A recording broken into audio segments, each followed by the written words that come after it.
বরিশালের মেহেন্দিগঞ্জে নির্বাচনী জনসভায় বক্তব্য রাখছেন জামায়াতের আমির ডাক্তার শফিকুর রহমান। সরাসরি যাব তার বক্তব্যে। একটা হচ্ছে তিনি নির্বাচনের জান কবজ করেছিলেন। আমা অথেন্টিক ব্রাজিলিয়ান কফি। তখনকার একটা স্লোগান ছিল 10টা হুন্ডা 20টা গুন্ডা, নির্বাচন ঠান্ডা। দুর্নীতিকে তিনি বাজারজাত করেছিলেন, জাতীয়করণ করেছিলেন। সেই যে দুর্নীতির মহা উৎসব জাতীয় সত্তা ফিরে পেল, তা আর থামল না, এখন পর্যন্ত এটা চলছে। উৎপাত সকল যুগেই ছিল, কিন্তু 15.5 বছরটা ছিল খুবই খারাপ সময় বাংলাদেশের জন্য। এই সময় বাংলাদেশের ব্যাংক, বিমা সেক্টর, কর্পোরেশন, শেয়ার মার্কেট লুট হয়েছে। মেগা প্রজেক্টের নামে জনগণের টাকা লুট হয়েছে।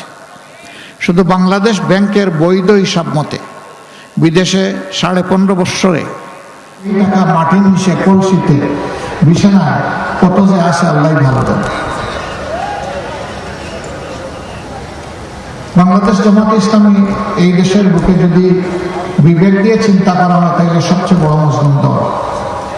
যেই দলের এক এক করে 11 জন নেতাকে ঠান্ডা মাথায় খুন করা হয়েছে জুডিশিয়াল কিলিং এর মাধ্যমে। এটা বিচারিক হত্যাকাণ্ড।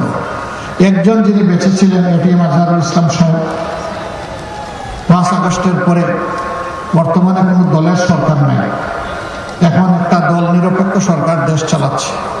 এই সময় আদালত যার ফাঁসির আদেশ দেওয়া হয়েছিল তাকে মুক্তই শুধু ঘোষণা করা হয়নি। আদালত বলেছে তার বিরুদ্ধে যে সমস্ত সাক্ষী আনা হয়েছে একটাও বিশ্বাসযোগ্য সাক্ষী নেই। যে অভিযোগ আনা হয়েছে তার কোন প্রমাণ দিতে সক্ষম হয় নাই রাষ্ট্রপতি, সেই অবস্থায় তাকে ফাঁসি দেওয়া হয়েছে। তাহলে বুঝুন, বাকি যাদেরকে ফাঁসি দেওয়া হয়েছে অথবা জেলে রেখে যাদেরকে মৃত্যুর দিকে ঠেলে দেওয়া হয়েছে, তাদের সাথে কি আচরণটা করা হয়েছে। যে অভিযোগ আনা হয়েছে তার কোনো প্রমাণ দিতে সক্ষম হয় নাই রাষ্ট্রপক্ষ, সেই অবস্থায় তাকে ফাঁসি দেওয়া হয়েছিল। তাহলে বুঝুন, বাকি যাদেরকে ফাঁসি দেওয়া হয়েছে অথবা জেলে রেখে যাদেরকে মৃত্যুর দিকে ঠেলে দেওয়া হয়েছে, তাদের সাথে কি আচরণটা করা হয়েছে।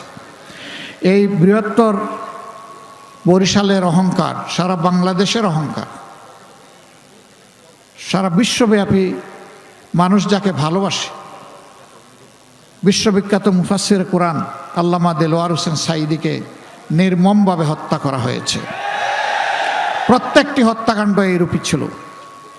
আমাদের হাজার কর্মীকে আমরা হারিয়েছি, তাদেরকে বিচারের মুখোমুখি পর্যন্ত করা হয়নি।